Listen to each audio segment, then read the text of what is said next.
Praegu on Venemaal kriis. Ja see pole mingi tühine probleem.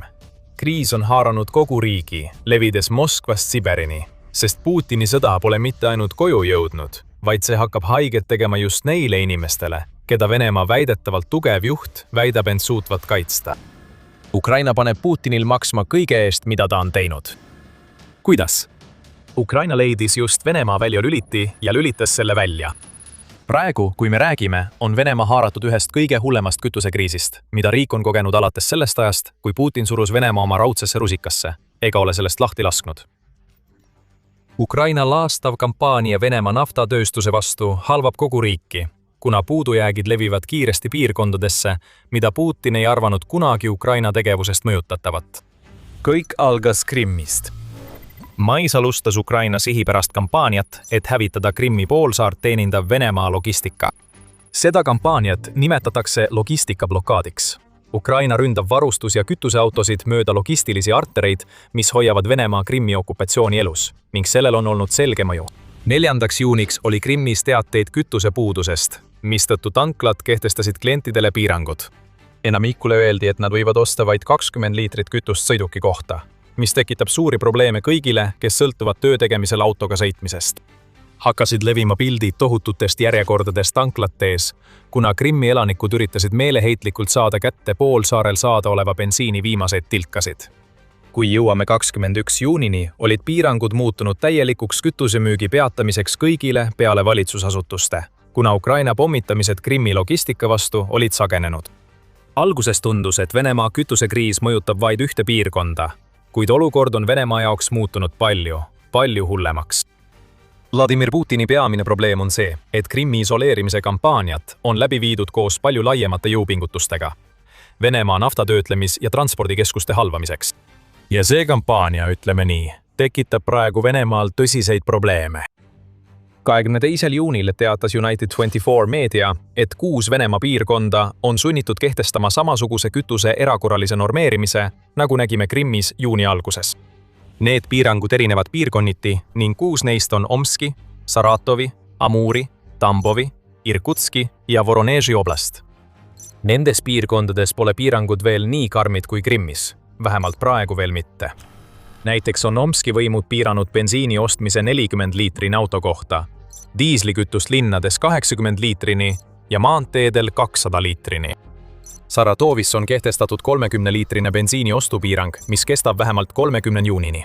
Ja Voronežis saavad kodanikud Lukoili tanklatest osta vaid 30 liitrit bensiini ja 60 liitrit diislikütust auto kohta. Irkutskis paistab olukord olevat kõige hullem. Mõned tanklad on teeninduse täielikult peatanud, varustades kütusega ainult hädaabiteenistusi ja muid kommunaalteenuseid. Siiski on selgelt näha, et siin on kujunemas kütusekriis. Aga mis siis ikka võite küsida? 6 Venemaa piirkonda või 7 koos Krimmiga piiravad kütusemüüki. Kas see on tõesti kriis? Need on head küsimused ja me saame teile vastuse anda, kui vaatame veidi sügavamalt Venemaa praegusesse kütuseolukorda. Kuigi need 6 või 7 piirkonda on piirangutega uudistes, on tegelikkus, mida Venemaa üritab varjata, see, et 10 piirkonnad seisavad silmitsi sarnaste kütusega seotud probleemidega. 20. juuni. Wall Street Journali artiklis avaldati, et kütuseostu piirangud on tegelikult levinud.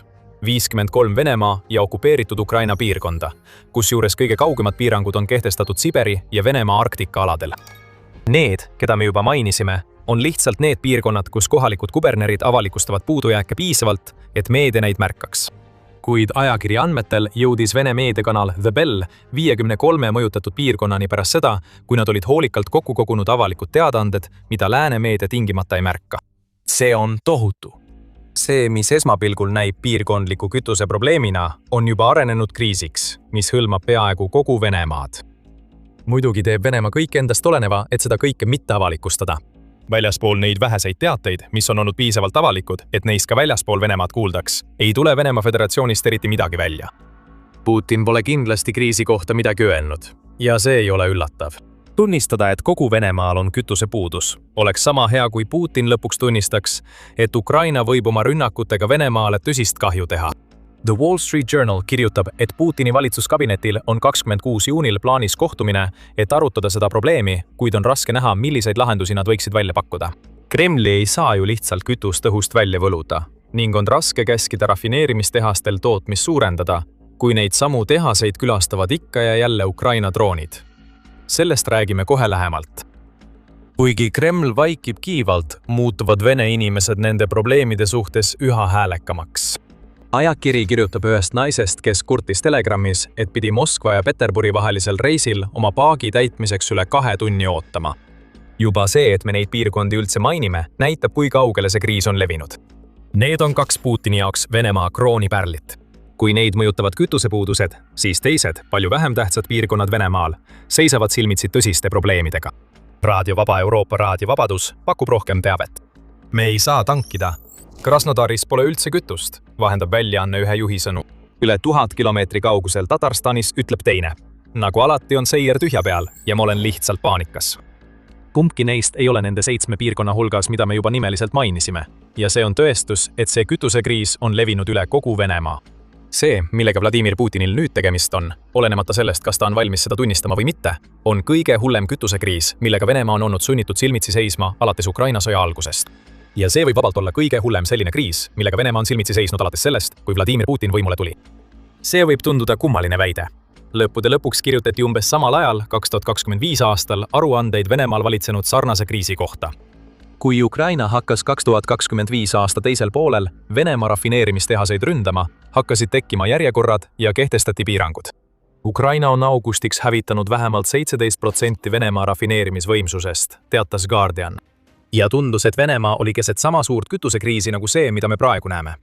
Kuid enam see nii ei paista olevat. 2025 aasta detsembris avaldatud raportis kirjutas Moscow Times 1600 inimese küsitlusest, mis näitas, et veidi alla veerandi oli kogenud mingit puudust. Ja vaid 6% ütles, et nad kogesid seda probleemi rohkem kui 5 korda. Kõigist neist, kes 2025 aastal puudusega seotud probleemiga kokku puutusid, ütles vaid 10%, et nad ei suutnud leida alternatiivset tanklat. Nii et 2025 aastal esines puudusi, kuid kriis ei pruukinud olla. 2026 aasta on aga hoopis teistsugune. Rohkem kui 50 Venemaa piirkonda on kehtestanud piiranguid, mis näitab selgelt, et see, mida me praegu näeme, on suurem kui kõik, mida oleme Venemaal näinud pärast Putini sõja algust. Aga kui see number üksi ei ole piisav, et sind veenda, siis on veel midagi. Venemaal hakkab juba meeleheide võimust võtma, sest on hakanud laekuma teateid probleemidest, mida põhjustavad riigis valitsevad suured kütusepuudused. See tõestab, et tegemist on tõelise kütusekriisiga. Aga enne kui sügavamale läheme, tuletan kiiresti meelde, et vaatate saadet The Military Show. Meie videos uurime pealkirjade taha, et tuua teieni kogu lugu. Nii et kindlasti tellige meie kanal, et näeksite meie videoid oma voos ka edaspidi. Praegu Venemaal näeme kindlat märki puuduse tekkimisest. Edasimüüjad hakkavad ilmuma. Inimesed, kes tahavad ära kasutada pakkumise ja nõudluse põhiloogikat, püüavad Venemaal kokku osta nii palju kütust kui võimalik, et seda siis suure kasumiga edasi müüa. Kui sa mäletad COVID-pandeemia algusaegu, siis meenub sulle ilmselt ka see, kuidas inimesed üritasid kiiret kasumit teenida ja ostsid kokku naeruväärselt palju tualettpaberit ja kätepuhastusvahendit. See on täpselt sama asi, ainult et kütusega. Venemaa üritab juba sellele tärkavale edasimüügiturule piiranguid seada, püüdes varjata oma kütusekriisi tegelikku ulatust. 22. juuni raportis avaldas United24 meedia, et digitaalsed platvormid üle kogu Venemaa, sealhulgas Wildberries ja Avito, on hakanud keelama edasimüüjate reklaame, kes üritavad meeleheitel inimestele bensiini müües kiiret raha teenida. Need platvormid ei tee seda omal algatusel. Nad teevad koostööd Venemaa föderaalse monopolivastase teenistusega, et takistada bensiini ja diislikütuse edasimüügi kasvu, mis on alanud pärast kütusekriisi levikut üle Venemaa. Paljud proovisid selle raha teenimise skeemiga õnne. Nädal enne raportit andis bensiiniotsing Avitos 740 kuulutust, millest 340 olid tehtud ettevõtete poolt. Praegu lisab United24 meedia, et 7000 Venemaa 29 000 tanklast on kütusepuuduses pärast seda, kui suurimad kütuseturu ettevõtted hakkasid müüki piirama. Need ettevõtted väidavad, et püüavad piirata paanilist ostlemist, kuid võib-olla müüvad nad vähem, sest neil ongi vähem kütust. Meeleheide levib ka Venemaa lennundussektorisse. 13. juunil avaldas RBC Ukraine, et Venemaa on kehtestanud tankimispiirangud mitmes kommertslennujaamas, sealhulgas mõnes Krasnodaris, Mahatškalas ja Nižni Novgorodis. Lennukikütuse hulgihinnad on Venemaal samuti 52% kõrgemad kui märtsi alguses. ja tundub selge, et piiranguid kehtestatakse selle tagamiseks. Kahanenud lennukikütusevarud jõuavad esmalt sõjaväeni ja alles seejärel kaugelt teisena kommertslennufirmadeni. Venemaa on samuti keelanud lennukikütuse ekspordi kuni 30. novembrini, püüdes tugevdada oma sisemaiseid kütusevarusid. Nii et otsa ei saa mitte ainult bensiin. Ka lennukikütus kaob Venemaal kiiresti. Eritsi Venemaa väikelennundus hakkab paanikasse sattuma. Seda kinnitab 22. juuni Kiivposti raport, mis paljastab, et väikeste lennukite pilootidel on praktiliselt võimatu oma lennukitele lennukikütust leida. Jällegi tuuakse süüdlastena välja piiratud varud ja tõusvad hinnad, mis mõlemad on Ukraina kampaania tagajärjed Venemaa naftasektori vastu. Sama väljaanne lisab veel ühe infokillu Venemaa kaubandusliku reaktiivkütuse probleemide kohta, märkides, et vähemalt 2 lennufirmat on lõpetanud varukütuse andmise oma pilootidele. Nii et kui ilm läheb halvaks või tekib ootamatu ümbersuunamine, siis neil pilootidel pole just palju võimalusi oma lennukite õhus hoidmiseks. Väikelennukite juurde tagasi tulles lisab United24 meedia, et mõned piloodid katsetavad oma lennukites autodele mõeldud bensiini. See on halb mõte. On põhjus, miks sa ei näe isegi propellerlennukeid bensiinijaamades tankimas. Autobensiin on vähem stabiilne kui lennukibensiin, mida sellised lennukid peaksid kasutama. Iga kord, kui piloot tõuseb õhku kütusega, mis pole tema lennuki jaoks mõeldud, võtab ta endale üsna plahvatusohtliku riski. Mootorid võivad plahvatada ja seda kõike sellepärast, et Venemaal hakkab otsa saama just need kütusetüübid, mida need piloodid tavaliselt kasutaksid. Korduvalt näeme tõendeid Venemaa kütusekriisi kohta. Ja kuigi ajaleht Moscow Times arvab, et see kriis on Kremlile mingil määral hallatav, vähemalt praegu, hakkavad võimalused otsa saama. Ukraina ei kavatse oma kampaaniat lõpetada. Kui üldse, siis see hoopis intensiivistub.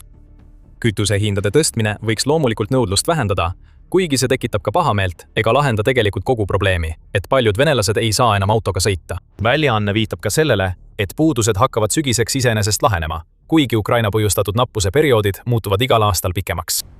See tähendab siiski sisuliselt seda, et Venemaa ei saa suurt midagi teha peale lootmise, et Ukraina rünnakud harvenevad. Ja see toob meid kenasti selle juurde, mis üldse Venemaa kütusekriisi põhjustas.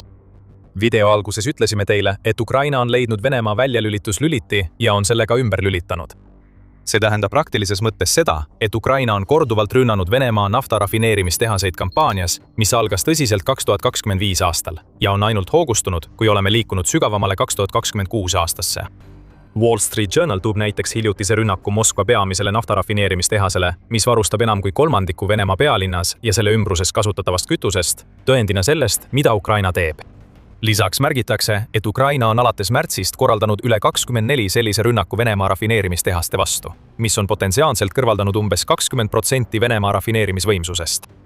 See oleks juba iseenesest halb, kuid on ka teisi numbreid, mis näitavad Ukraina kampaania tegelikku ulatust. Raadio Vaba Euroopa Raadio Vabadus avaldab, et Ukraina on 1. maist kuni juuni keskpaigani korraldanud vähemalt 40 rünnakut Venemaa naftarajatiste, sealhulgas rafineerimistehaste, terminalide ja ladude vastu. Kõige muljetavaldavam neist rünnakutest oli see, kui Ukraina tabas sihtmärke enam kui 1500 kilomeetri kaugusel, saates Putinile selge sõnumi, et Ukraina droonid suudavad tabada peaaegu kõiki olulisi kohti Venemaa sees. Euromaidan Press vaatleb olukorda laiemalt, märkides, et Ukraina on alates 2022 aastast tabanud 24 Venemaa 33 suurimast naftarafineerimistehasest. Kusjuures enamik neist rünnakutest on toimunud viimase 12 kuu jooksul. Ja asi pole ainult tabatud rafineerimistehaste arvus, vaid ka korduvuses. 22. mail lisas Kyiv Independent, et Ukraina on Putini sissetungi algusest peale rünnanud Venemaa naftarafineerimistehaseid kokku 158 korda. Väga umbkaudne keskmine, kasutades seda arvu. Ja 24 tabatud rafineerimistehast annab meile peaaegu 6,6 rünnakut iga tehase kohta. Kuigi arvud varieeruvad loomulikult sõltuvalt sellest, kui oluliseks Ukraina konkreetset rafineerimistehast peab. Ja 16. juuniks teatas Odessa žurnaal, et Ukraina rünnakud on häirinud üle 30% Venemaa rafineerimisvõimsusest, mitte 20%, nagu väidab Wall Street Journal. Kõik need arvud näitavad meile, et Venemaal ei ole naftaprobleemi, vaid tal on Ukraina drooniprobleem. Ukraina kineetilised sanktsioonid on kütusepuuduse taga, mis on levinud üle kogu Venemaa. Need on ka põhjuseks, miks Venemaal on raskusi nafta müümisega. Bloomberg Podcasts toovad välja, et 11. juuni OPEC-i raportis selgub, et Venemaa toornafta tootmine oli mais 690 000 barrelit päevas, alla selle taseme, mis on nõutud OPEC-iga sõlmitud kokkuleppe järgi. See ei ole juhus. Ukraina paneb selle nafta põlema, mis tähendab, et Venemaa ei saa seda müüa, ja see, mis Venemaal alles on, suunatakse siseturule. The Moscow Times lisab, et Venemaa maikuu langus on juba 6. järjestikune kuu, mil Venemaa naftatoodang on vähenenud. Jällegi, süüdi on Ukraina ja selle lendavad sanktsioonid. Nad tekitavad Venemaal praegu tõelist kaost, mitte ainult siseturu kütuse probleemide osas, mis on juba niigi tõsised, vaid iga kord, kui Ukraina hävitab mõne naftarajatise, olgu see rafineerimistehas, depoo või terminal, lööb see Venemaa rahakotti. Kuna naftatulud vähenevad ja maksulaekumised ei too oodatud summasid, kasvab Venemaa eelarve puudujääk üha suuremaks. New Voice of Ukraine teatas 17. juunil, et Venemaa tulud jäävad nüüd prognoositust $28 miljardi võrra väiksemaks, mis mõjutab Putini sõjamasinat. Venemaa peab sõja jätkamiseks jätkuvalt kulutusi tegema, kuid nüüd hakkab ta palju raha kaotama ja see kõik on tingitud Ukrainast. Aga siin läheb Venemaa jaoks halb olukord veelgi hullemaks. Venemaa ei saa neid rafineerimistehaseid, mida Ukraina pidevalt ründab, kiiresti parandada. Lääne sanktsioonid on teinud Venemaal raskemaks saada kätte komponente, mida on vaja Ukraina droonide poolt kahjustatud masinate parandamiseks. See pole võimatu, kuid Venemaa peab sanktsioonidest mööda hiilima, ostes osi kolmandatest riikidest, mis ise peavad tarnet ootama ja küsivad paratamatult kõrget juurdehindlust, et katta Venemaaga äritegemise riski. Nüüd võtavad remondid, mis varem võisid aega võtta päevi, varuosade aeglase liikumise tõttu kuid. Ja kui rafineerimistehas on taas töös, on Ukrainal kombeks saata droonid tagasi, et see taas sulgeda. Venemaa jaoks hakkab see tunduma nagu lõputu tsükkel ja see muudab Venemaa rahva rahutuks. Lisaks järjekordadele tanklates ja kõigile piirangutele on väikseid märke sellest, kuidas Venemaa kütusepuudus mõjutab tema rahvast. Krimmis peatatakse laste suvelaagrid kütusepuuduse tõttu, teatab Reuters. Võib olla väike probleem, kuid see on näide sellest, kuidas Putini alustatud sõda tabab nüüd tema enda rahvast. Palju valusam on tõsiasi, et intressimäärad Venemaal jäävad tõenäoliselt kõrgeks Ukraina kampaania põhjustatud majandusprobleemide tõttu. Venemaa keskpank langetas baasintressimäärä 19. juunil 14,5%-lt 14,25%-le, mis pealtnäha tundub hea uudisena.